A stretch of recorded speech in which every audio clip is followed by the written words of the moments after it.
He had the knife in the air pointing at me, and he said to lock the door again. Instead of locking it, I decided at that point to reach up and grab the knife. Listen up, gang. If you've not heard of Big Tech's Ordnance on the internet, you've got to check it out. Ike and his team are wildly popular in the shooting and self-defense community because they are committed to providing the greatest selection of top-shelf gear at a fair price, supported by knowledgeable staff and undisputedly the best customer service in the industry. Please thank them for their support of this Active Self-Protection podcast by considering them for any of your gear needs and let them prove to you why they have an almost fanatical fan base of their own. Please visit BigTexOrdnance.com, BigTexOrdnance.com, and let them know the ASP podcast sent you. Listen up, gang. There is a really interesting interview after today's episode with Tim Mack, the author of a new book chronicling the downfall of the NRA, or at least the current disorganization of the NRA. It'll be right after the interview today. Stick around, check it out. Okay, gang, welcome back to the Active Self-Protection Podcast. I am your host, Mike Williver, your favorite former Fed. With us today, Tina Bowman and her friend Lisa Varner. Tina was, I hate the V word, but she was a victim of a terrible violent crime years ago, and is very kind and gracious and generous to come on and share her experience with us. So hopefully we cannot make any of the same mistakes that she made back then. Tina, how are you? I'm great, thank you. And Lisa, welcome. Thank you so much. Prior to this incident, which we'll get to here in a minute, you lived a pretty idyllic life, Tina. You know, you had a nice house, kids, lived in a nice area, probably thought you were relatively safe in your neighborhood and at home. Is that accurate? That is correct. I always felt that I had great people, great friends, and I never thought that bad things happened to good people, ever. So you and Lisa had been out for a walk that day. You'd had a headache with work, and so you wanted to take a walk, clear your head. You guys took a walk, and on the way back, noticed some things. You and Lisa both noticed some things, but kind of let it go, ignored it, wished it away. Tell us about when you got back from your walk. What happened? After we got to my neighbor's house, we were all talking. It was around Halloween time. The kids were playing, and I remembered I had a chicken in the oven. So I said, I'm going to go check quick on the chicken. If you hear me yelling, my house is probably burnt down, try to help me out a little bit. Proceeded to walk across the street then. You cross the street. You notice anything as you're walking towards your house that should have been a red flag? Not at that point, but during our walk around the block, against our other gate, there was a bike, and it was a newer bike. And so we just thought, somebody just laid it against her, not thinking that, it was somebody had, was trying to get in my backyard or anything, or into the house. But yeah, we did notice the bike that was kind of a red flag, but we just proceeded to keep walking and talking. And Lisa, how about you? We've talked already, so I do know the whole story or most of it.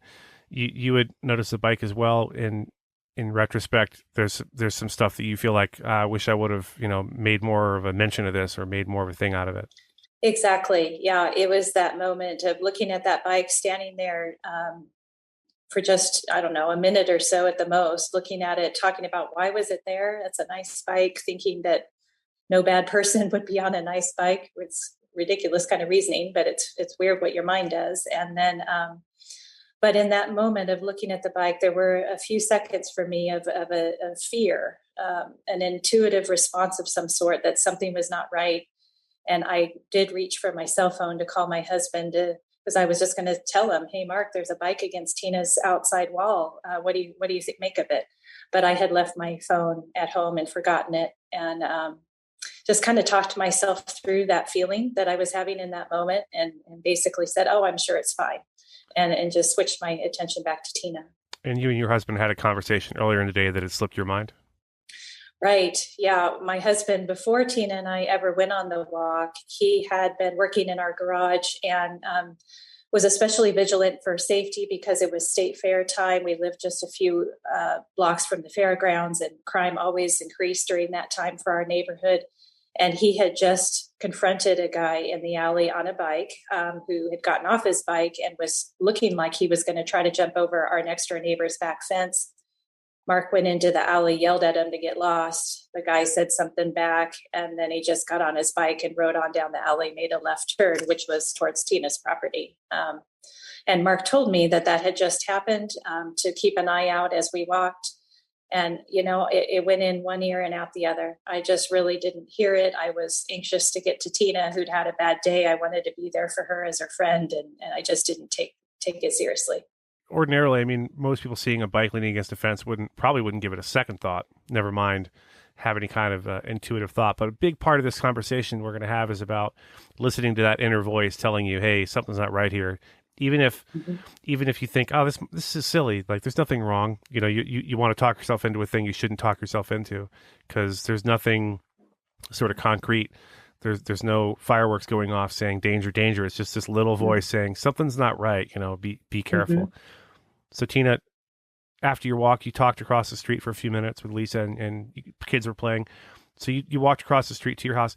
I don't remember, was your front door locked or unlocked when you left the house? It was unlocked. So you left it unlocked? I left it unlocked. Okay, yes. So when you came home and the door was unlocked, there was nothing unusual about that for you? No, I, again, didn't think things happened during the middle of the day. Yeah. I mean, I had an alarm system, and I didn't even have that set, I could have at least set that, if anything, but no, I didn't.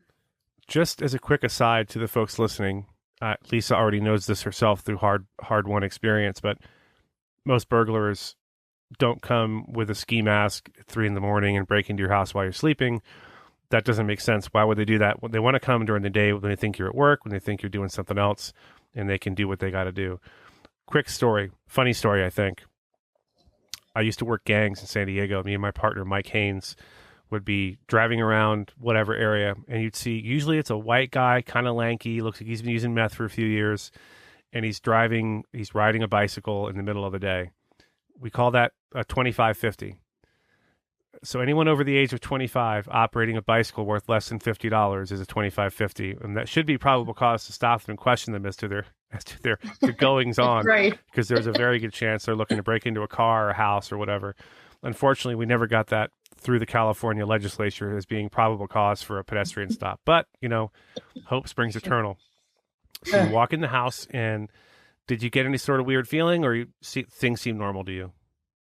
They seemed pretty normal to me. I walked into the kitchen, checked the chicken. I was just used the bathroom, and that's when something did seem a little off. My dog kind of made a screeching sound, and so I was like, "Oh, well, that was weird," because it was unusual sound, and I don't know if he had kicked her or what had happened. But then I had, yelled out to Matt. He didn't respond. And then I looked in the back, and I didn't see out the window. I didn't see his truck. So that's when, I still didn't put it together, just because of the screeching noise. But then as I walked back, that's when the guy jumped, or not jumped, but came out from behind the back kitchen wall. Let's talk about that for a second, as an aside. So you were looking out into the backyard, and you come in, and he is hiding where? In the kitchen? So it's right. Yeah. So there's a back door right there, and it's not even, how far do you think, Lisa, from that back wall? Just a few feet. Just a few less feet, than 6 feet. Yeah. Probably less than 6 feet. And that's where he was, right behind that wall. And he comes around the corner wielding a knife. He had a knife up in the air. Yes. Like Psycho style, like yes. The scene from Psycho. Okay. Yes, exactly. That's the way it looked. Yep. And then what happened? He grabbed me right away. He told me to don't scream, don't yell, just shut up. Go to the door, lock the door, and then go to the bedroom. At that time, he had the knife. He really quickly got right behind me and had the knife up against my neck. And it was so hard that it cut my neck. But at that time, I instantly thought, I can't lock the door because we're having guests, and that would just look weird. So, I thought maybe that would give him a thought in his head that maybe I should just dash right now. But no, he proceeded to go to the door, and we, with the knife against my neck. And then he was on the other side of me. So we were facing each other at that point. And he was telling you to lock the door. What happened at that point? Yeah. So the knife was still up in the air, up kind of by his shoulder at this point. And so when he asked me to lock the door again, I tried to grab the knife. Well, I grabbed it by the blade, and that's when he yanked it down real quick and it cut all my fingers. Not my thumb, my forefinger. So the inside of the four fingers in your right hand? Yes. My fingers were then like kind of, they were bleeding everywhere and dangling. And then that's when I started yelling. And then he started telling me to shut the F up and just really angry at me. And I yelled and I yelled. I didn't stop really yelling. And I think at that point, Lisa may have heard that when at first he cut my fingers at that point. But then after that, he said to lock the door again. And so I tried to trick him this time again. I grabbed the lock and I acted like I locked it, but then I quickly put my hand down to open the door and tried to get out of the door. But he put his foot up against the door, which I didn't notice. And he grabbed me and pulled me back in. And then that's when he said, lock the door again, and very upset with me. And so this time I ran out of options or things to even think of because, it's really quick. And so I locked the door at that time. And then that's when he said, now I'm going to kill you. And he lunged at me. And then that's when he punctured my lung. He stabbed me in the chest. So for the listeners who obviously can't see the motions you're making with your hand, so your right hand, you'd gone to grab the knife, and he yanked it down so the blade impacted the inside of your right hand. Yes, on your right hand. Now I had an industrial accident years. I was a projectionist at a movie theater, and I had a rewind table set up with these giant movie reels, and I'm rewinding this movie, and this thing's spinning at 8,000 RPM counterclockwise, and I accidentally got my left pinky, introduced that to one of those holes, and it cut all the tendons on top of that one finger so that it was permanently curled all the way in. So you had the opposite. So were your, it doesn't get too graphic, but your fingers were, you said dangling, so he cut them that deeply? They cut all the way down, yep. Wow. And you still had the will to try to fight and trick this guy. That's I could bend you. That's pretty impressive. A lot of people would have curled up into a ball at this point, maybe long before this happened, and not even tried to fight back. So kudos to you for having some fight in you.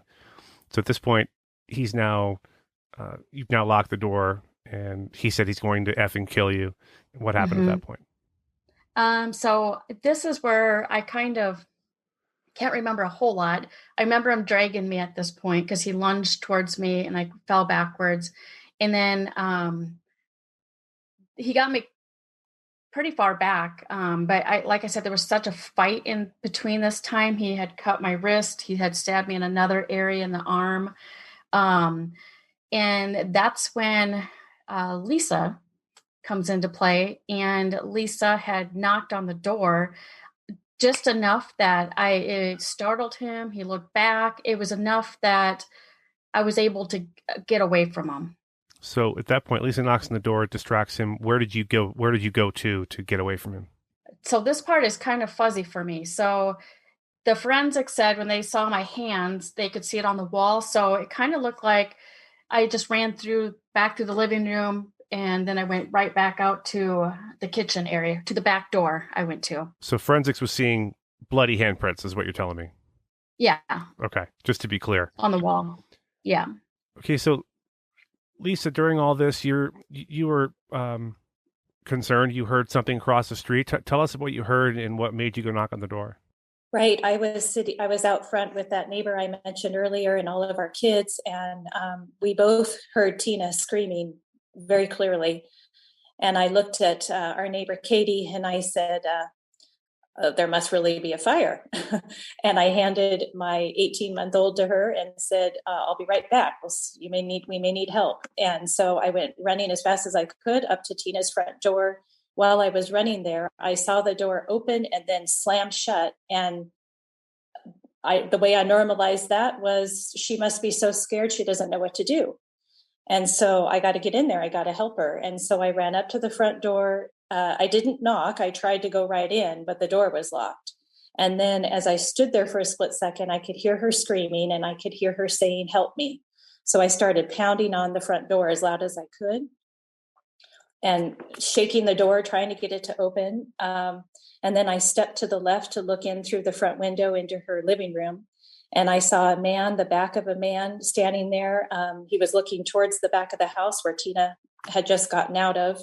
And all I saw was that, his back, and his physique in that moment was enough similar to Tina's boyfriend, Matt, that I thought, oh, Matt's home and he scared her.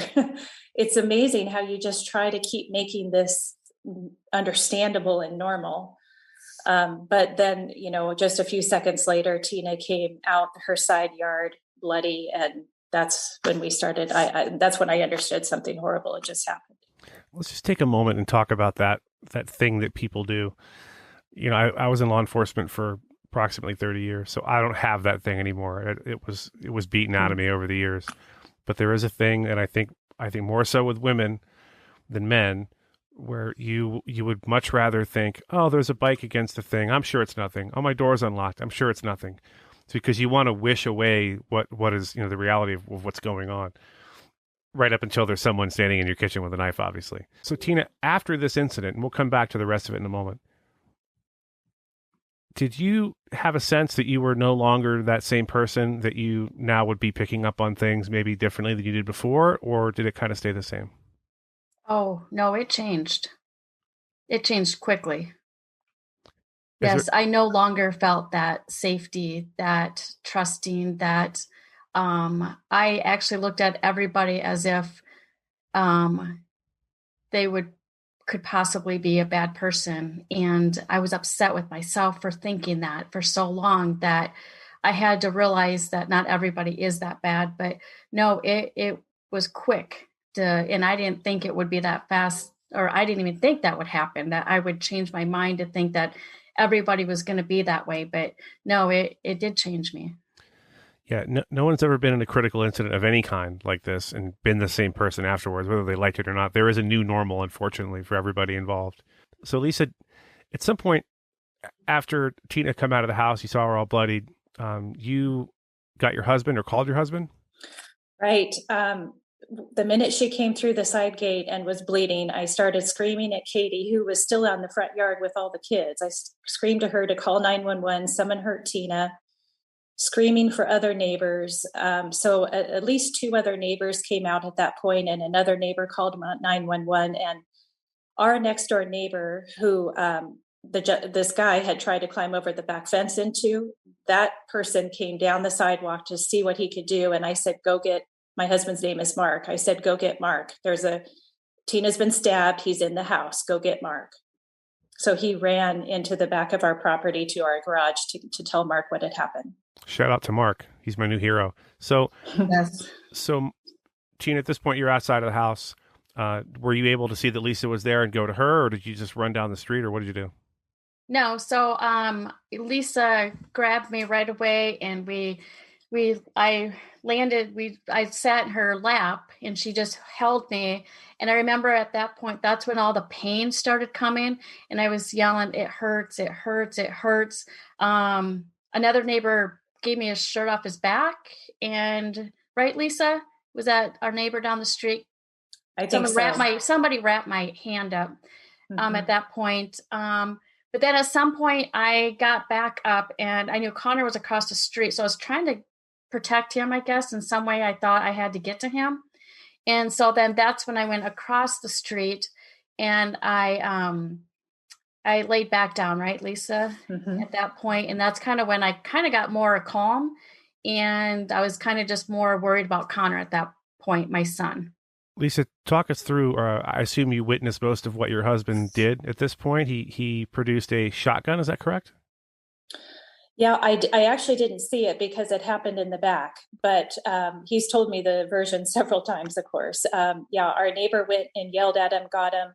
Mark came running down the sidewalk to check with us real fast. And I said, again, I told him what had happened, that Tina had been stabbed and the guy was still in the house as far as we knew. And so Mark went running back into our house. He had a shotgun concealed by our front door in case of an intruder ever. He grabbed that. He had shells right next to it. He loaded it as he ran out the back of the property, jumped over our back fence, ran down our alley, jumped over Tina's back fence, and was there the moment this perpetrator was coming out the back door of Tina's house. And he held him at gunpoint, screamed at him, told him to get back into the house. Well done. I mean, that's very quick thinking on his part. And I'm a big fan of the shotguns. That just makes the story even better. The fact that that's what he that was his go-to. How long did it take for the police to get there, in your estimation? It was very fast. I was told it was a 3 to 4 minute response time. And the only reason, though, is because the responding police cars were on patrol at the state fair, which was only about 3 blocks away. So that's a blessing. Yeah, that's very, very helpful. Now, 3 to 4 minutes doesn't sound like a long time, unless you're trapped in your own house with a knife-wielding guy trying to kill you, in which case it's an absolute eternity. If I had to guess, Tina, from what you described, I'd say all the things that you said happened probably took less than 2 minutes, probably. Does that sound right? Oh, yeah, it wasn't long. I mean, it did seem like forever for me, but yes, it wasn't that long. And is there any doubt in your mind that had your friend not acted, that he would have killed you? Absolutely. I owe my life, everything to Lisa. Yes. I think that my fight was, I think it was, he was winning at the end. So do you feel like you'd acquiesced at that point? Like, okay, I can't fight this anymore. This guy's just too big to get a knife. I mean, I would have given it all had, I know, but he was, 6 foot. He was 200 some pounds. I'm 5 foot, 100 pounds. At that point I was really hurt, like by all the stabs and stuff and the cuts. So, I mean, I wouldn't have given up, but I think he had enough, he was on every kind of drug there was possible too. So he was pretty strung out on everything at that point. And I don't want to say I would have ever given up, but I think Lisa's saved my life. Yes, I think she did by him letting go of me. Yes, definitely. So the point I'm trying to make here is that the police took 3 to 4 minutes to get there after they were called. Now, I used to be a cop. I love the cops. The cops can't be everywhere, and they can't, they're not miracle workers. They can't be there fast enough to save you. One of the common themes we have, I've had 2 shows now with all female self-defenders who become firearms instructors, and they all had an event of some kind, some more serious than others, where they were living their life and something happened and it dawned on them that, yeah, I've got a big, strong husband, or, the police are out there or whatever, but they're not always going to be right there in the event that I need them. Something bad happens. So if this whole thing took under 2 minutes, probably less than that, probably 90 seconds, everything you described to me from encountering him to him running out or you running out the door is probably about 90 seconds, I'm guessing. So you can't rely on the police to protect you. They just can't be there fast enough, which is why you have to be able to protect yourself in your home when you're out and about. And so I would never advocate anyone necessarily buy a gun or get a gun or train with a gun if they don't want to, but it is an equalizer. 5 foot, 100-pound Tina with a firearm is now on equal footing with 6 foot scumbag with a knife trying to murder you. And so it's just something to think about, folks. So Lisa, after Mark had detained this guy, you said it took 3 to 4 minutes for the police to show up. And then what happened at that point? He was inside the house at this point. Right. He was inside the house. He was putting up blankets or sheets or something to cover up the windows. So I knew that he was still in there. That was a huge relief. I heard a lot of yelling. When the police first got there, they didn't know who Mark was, obviously, and he was armed. So there was a lot of tense few moments there where I got scared for my husband. But then once they figured out quickly what had happened, then he had everything locked and he had all the windows closed up, and they ended up, I don't know how this went exactly, but they ended up bringing in the SWAT team, and he was claiming with the negotiator that he had a hostage and a bomb. And so they brought me back to the scene later. I rode with Tina in the police cart that met the ambulance en route. And then they took me to the hospital too. But then they brought me back from the hospital, the police did, to our neighborhood to talk to the negotiator because, I knew for certain that there wasn't a hostage. in there. So they got confirmation. But yeah, it took at least 2 hours before they actually had him in custody. Believe it or not, 2 hours is pretty short for a standoff of that type. Those go on for 10, 12, 14 hours sometimes, just so everybody gets completely worn out. I think Tina might have told me this. How did they finally get him out of the house? They offered him cigarettes. So, folks, if you don't think nicotine is the most addictive substance on the face of the earth, if it's important enough to you to acquiesce to life in prison for attempted murder and burglary just to get a cigarette, I'm saying nicotine's it's a heck of a drug. So, Tina, let me talk to you real quick about your recovery from all of this. You had a number of surgeries for your lung, for your hands. I did. I had to have surgery on my fingers. Yep. And then, I was in intensive care in the hospital. I had a tube for my punctured lung. And then, after that, I just had a lot of, hand therapy to get my fingers to move again. Let's talk about when you get out of the hospital. You got to come back to this house, which now represents, no longer represents a place of safety in your mind because that bubble has been burst pretty badly. I've been burglarized and come home after the burglary's over. That feels, you feel victimized with that. You feel less safe when that happens. Nobody tried to stab me. Nobody tried to tried to puncture my lung. What was it like for you the first time? And before you got home, were you anticipating there would be any sort of psychological trauma, or did it hit you once you walked through the door? No, I remember, waking up the next day after, I don't know, surgery or something, when I was fully aware of everything, that my first thought was, oh my gosh, I survived. I was excited to be alive. And the first thing I remember thinking was, this is definitely not going to change me. I'm going to be the same person. This isn't going to do one thing to me. Nothing's going to change me. And I was so wrong. This is the hardest part. This is almost harder than the attack talking about, because the attack was so short and the recovery was an ongoing thing. But when I first walked through those doors, when I got home, I went through the back door and I saw where he first grabbed me, and I immediately went up against the wall and I was like paralyzed. I couldn't move. And I walked back out and I just thought, oh my gosh, I'm not the same person. This can't be happening. Like, what just happened? So I tried it again and I couldn't do it. And then I knew something was wrong. I knew that I was scared. I was scared of my own home. I was scared of everything. Nothing was the same. So did you seek out any kind of therapy, or how did you deal with that? Because I'm sure someone listening has been the victim of a crime like this and would want to know, maybe is behind where you are at this point in your development and your recovery. So how did you work through all that? Did you sell the house and move, or did you seek out therapy, or what did you do? Well, we stayed there for a little bit, but it was really too hard to do. So yeah, we moved back to my parents' house. And from there, I dove pretty much right into trying to just get better right away. I was so angry that he took this life away from me, and that I just refused to stay where I was at. So every day I worked hard. My mom and I worked really hard on trying to get comfortable in my own house again, to feel safe in my own house. I mean, I'm talking like going down a hallway was scary for me, and feeling like somebody would jump out, So it started really, really slow, just by, staying in the bathroom by myself, or, just knowing my mom was there to tell me it was okay, nothing's going to happen.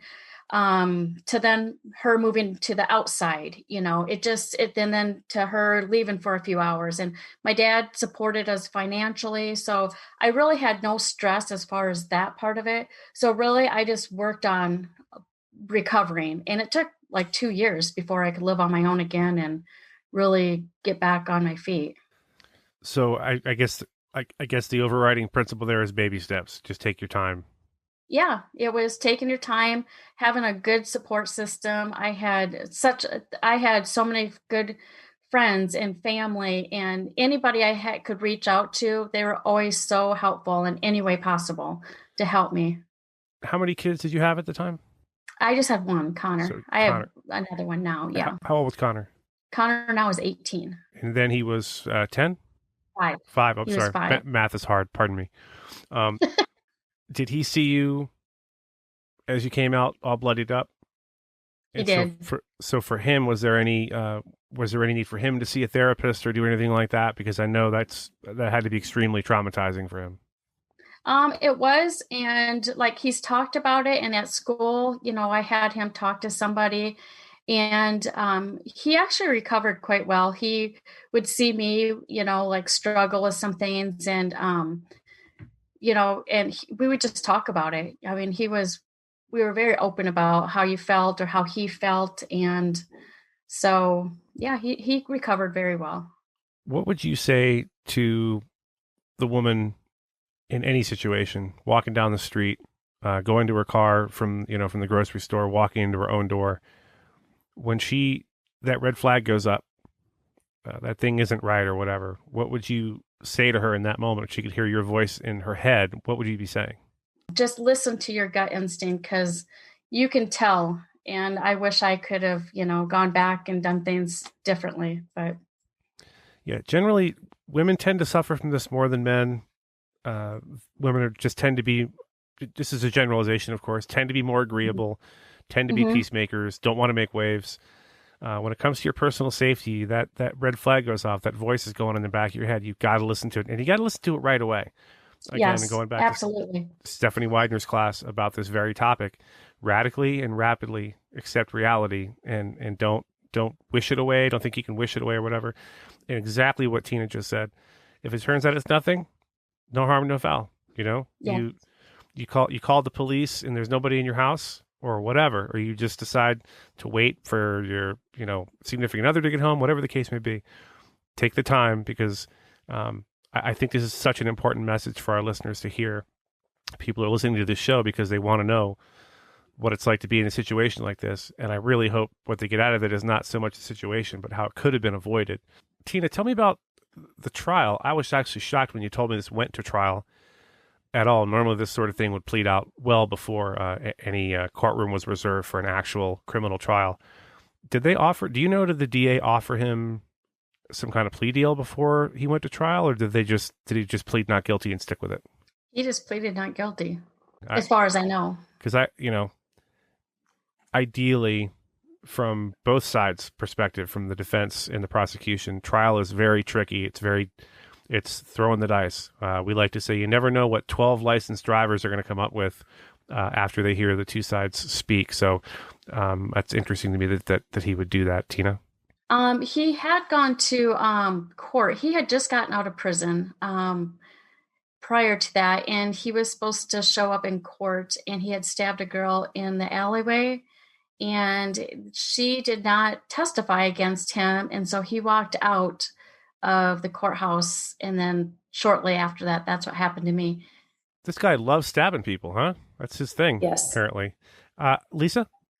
Right. That's what I was going to say, too, is that I understood from Ryan Green, the prosecutor, that because this was his third violent offense and a third stabbing, and they'd not ever had a female, it'd always been a female victim, and neither of them had been willing to testify.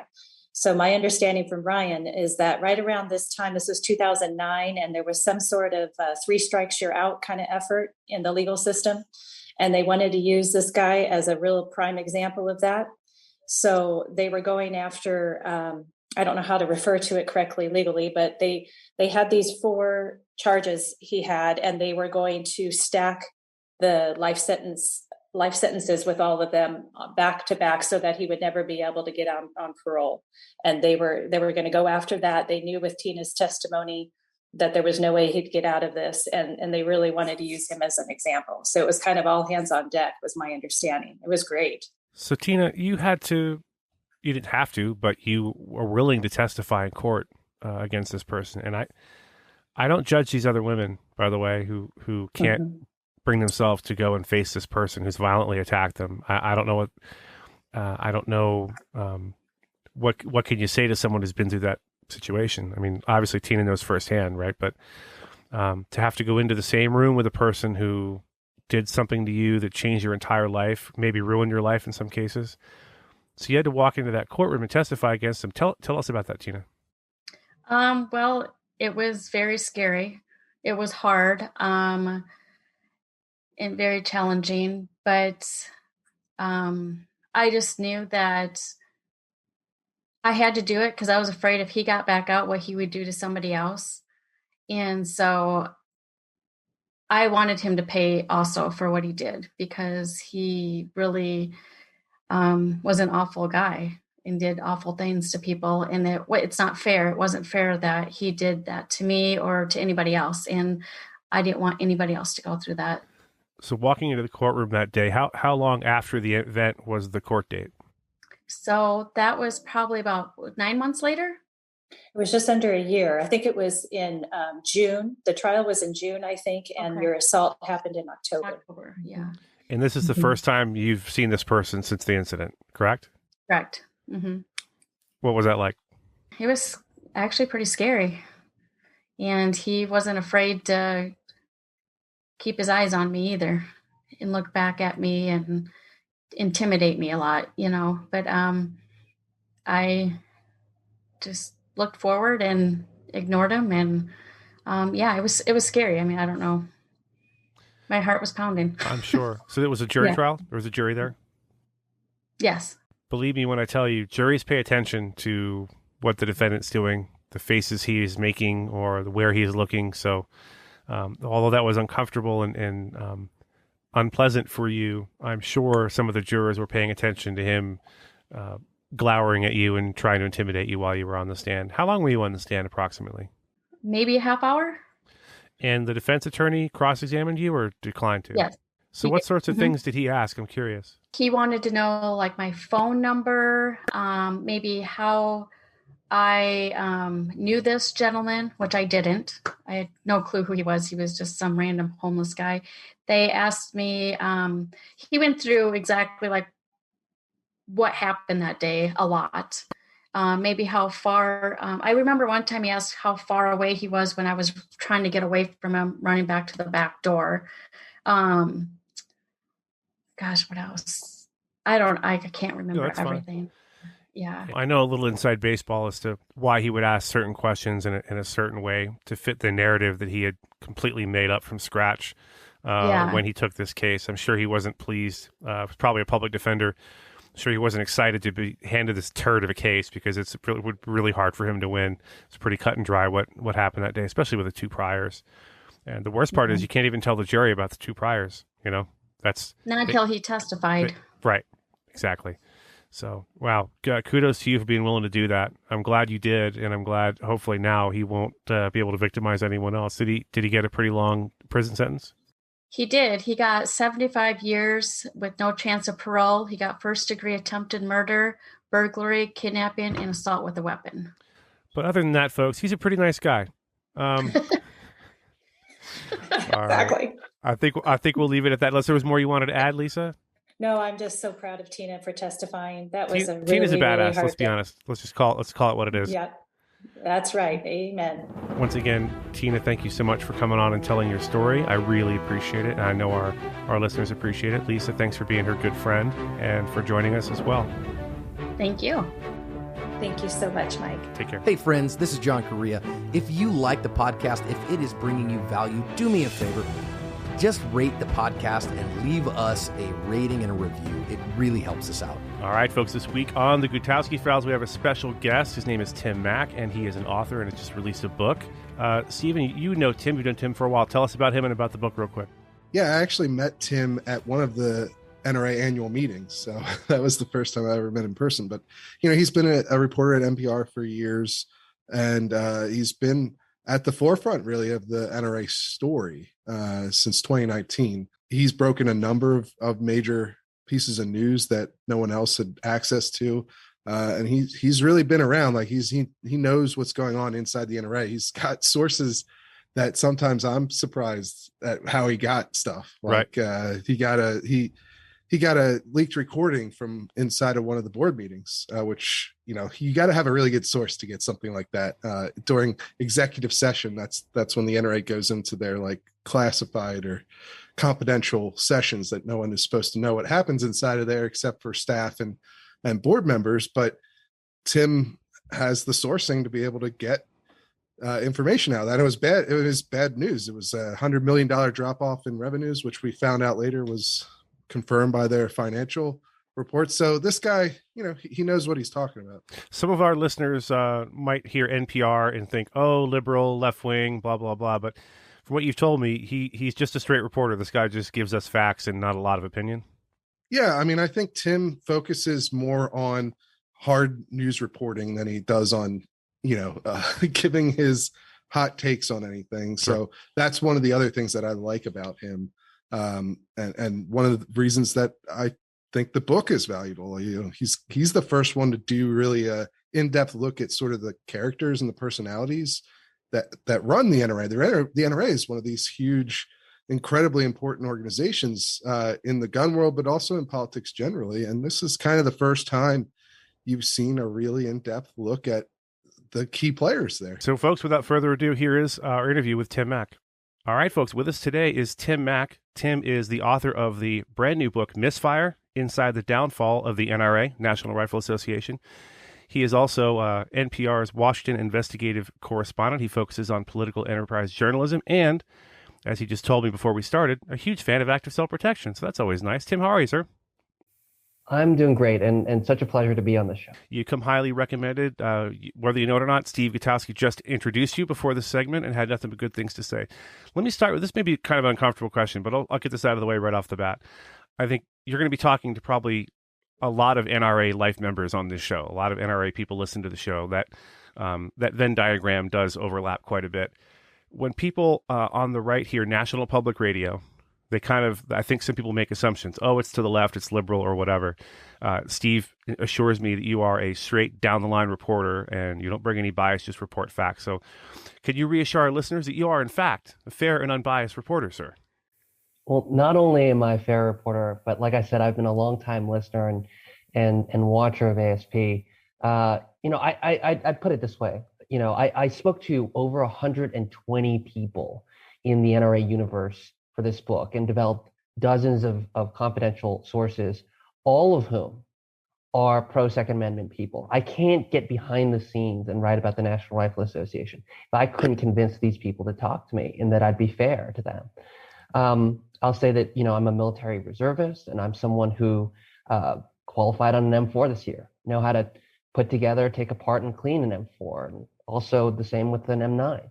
So I'd say that alone puts me way ahead of the rest of the Washington, D.C. press corps when it comes to familiarity with firearms. Tim, I don't know if you've been able to hear any of the spots with me and Stephen discussing the NRA, but it's a frequent topic on this show.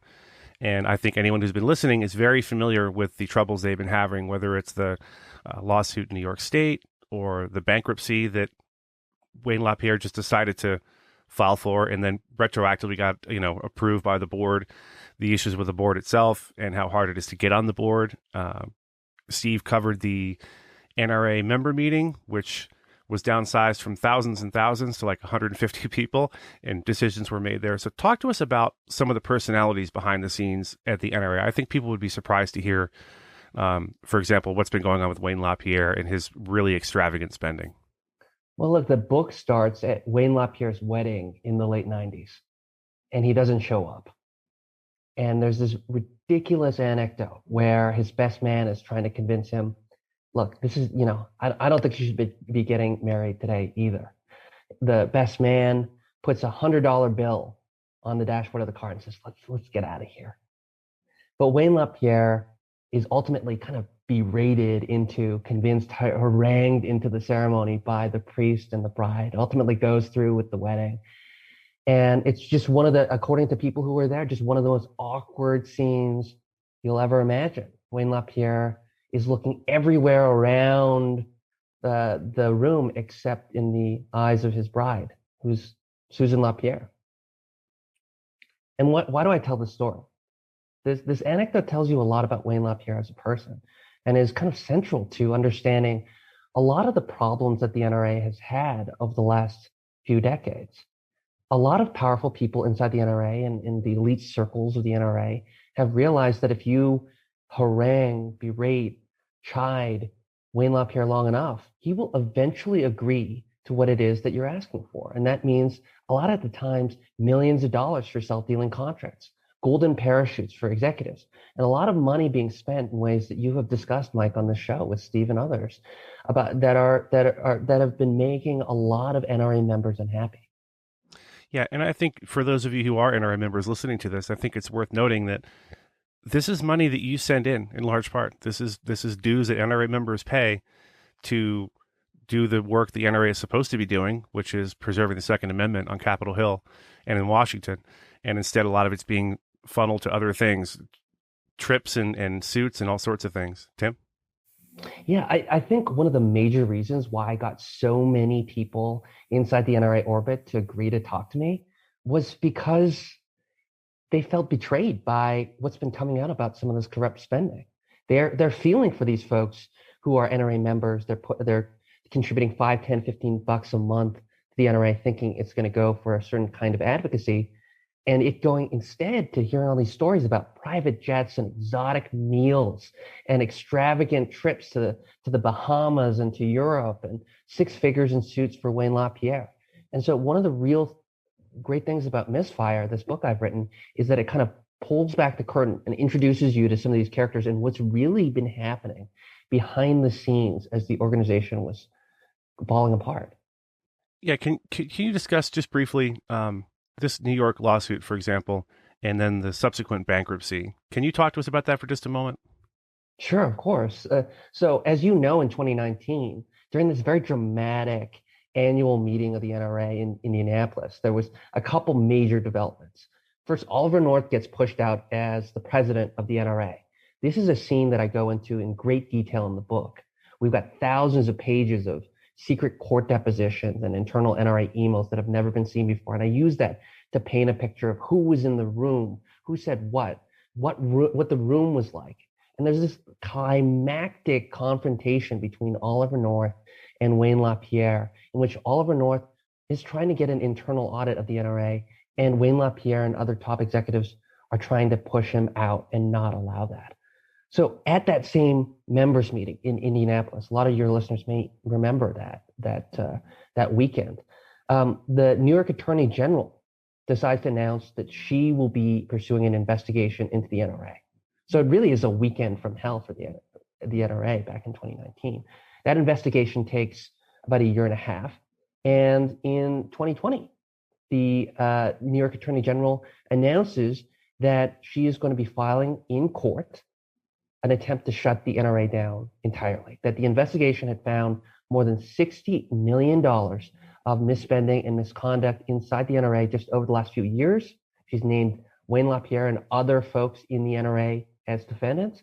And that really represents a serious existential threat to the NRA, because the New York Attorney General is asking the court to dissolve the NRA entirely. So how does that lead to bankruptcy? One of the things the NRA did was that they tried to avoid this litigation in New York by declaring bankruptcy and using the protections of bankruptcy law to try to move to Texas, outside of the jurisdiction of the New York Attorney General. But the bankruptcy judge said that was not a filing in good faith, and so rejected that attempt. And so now we see that the litigation in New York continues, and the National Rifle Association is under incredible threat. You know, recently I had a guy on the show that talked about his experience in the military cultivating informants overseas in Iraq and Afghanistan. And he and I kind of compared notes on the show about, in my former job, to cultivate an informant, wasn't all that difficult usually. Someone's facing jail time, a lot of jail time. And I say to them, well, we can sit down with the U.S. Attorney's Office and you and I can have a conversation about you helping me out with my investigation. And therefore you'll get a little bit of break on your sentence down the road. Or I have someone who's inside an organization. I'm like, hey, here's $100,000 for you to come work for us. Now, neither one of those things applies to your informants, obviously. So it's worth noting that the people who came forward and spoke to you did so for only one reason, and that was they were concerned for the future of the NRA. Is that the sense you got from the folks you spoke to? Investigative reporting is really about trust, right? You have to build trust with people we don't, like you say, we don't have the ability to pay people or, you know, or get them off the hook for some sort of criminal liability or whatever. It's really about developing a human connection. It's saying to other people, you know, hey, you can trust me with your stories. You can trust me to tell these stories fairly and accurately. And that's what's really, it's the real challenge of being an investigative reporter. But it's a really enjoyable and fulfilling job, right? Because it's about having conversations with people all the time and trying to figure out ways in which they might be interested in telling you their stories. You know, like I said, people were motivated for all sorts of reasons, but I think that one of the core motivations was they're deeply, deeply concerned about the National Rifle Association and the corruption that has happened there over the last few years. You use the word corruption, and I'm going to go ahead and concur with that assessment. That really is what it is. There's no other word for it. It's an ugly word, but it applies here. So, Tim, tell us, how did this all get started? You were deep in the back rooms, like a fly on the wall of the NRA meetings, through all these interviews you did with all these various informants within the NRA. How did this all get started initially? You mean the book? You mean how did I? Well, I guess the investigation at large. I mean, was there a starting point? Did someone pull you aside and go, "Hey, this is what's going on," you know, behind the scenes, or did you poke and prod and look and find something? You know, there are a couple stories I want to tell here, but let me start with kind of how I decided to write a book about the NRA. I first got into this in 2017, and I was sitting down with a source, and we're just having breakfast. We're just chatting, and the source said, "Hey, there's this weird individual that I keep running into. She's a graduate student at American University, and she's a Russian citizen. She's been running around talking to people and saying that she's some sort of thread between the Russian government and the Trump campaign and the National Rifle Association. And she's a gun rights activist from Moscow, which is really weird. And you should take a look at this. This is kind of just a bizarre situation. I'm a little weirded out by it." And that person turned out to be Maria Butina. Maria Butina being the person who was ultimately charged and convicted of being an unregistered Russian agent. And one of the things she was really interested in doing was infiltrating the National Rifle Association and using the NRA to benefit her. Over a period of years, she was able to get the NRA to pay for things like travel and conferences, get them to help with her networking, and basically improving her kind of political influence in the United States. It's remarkable that the NRA was so easily played by this kind of amateur Russian citizen activist. And that kind of led me into the NRA and covering the NRA more broadly.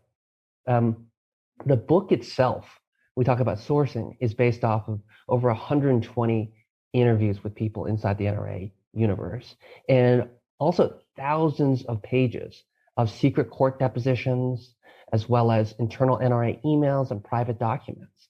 You know, what's so interesting about these secret court depositions is it's people like Wayne LaPierre and Oliver North talking in a sworn deposition, right? They're required to tell the truth, and they face legal penalties for not telling the truth. So having these hundreds of pages of transcripts of these people explaining who was there and what they said is incredibly valuable for sharing the story of what happened behind the scenes. There's a kind of funny story about how I got some of these documents. It was during the pandemic in March of 2020, and everything was shut down. I couldn't use public transit or get a cab to meet up with a source who had finally indicated that the source was willing to provide some documents. So I ended up renting a moped here in Washington, D.C. and driving for what seemed like hours and hours. I meet this source in a parking lot, and the source rolls up, brings the window down, and says, "The documents are in the passenger seat of the car." So I reach in, grab some of the documents, put them in my backpack, and I moped off. And that's one of the ways that I got some of the most important documents for the book. Very, very fascinating stuff.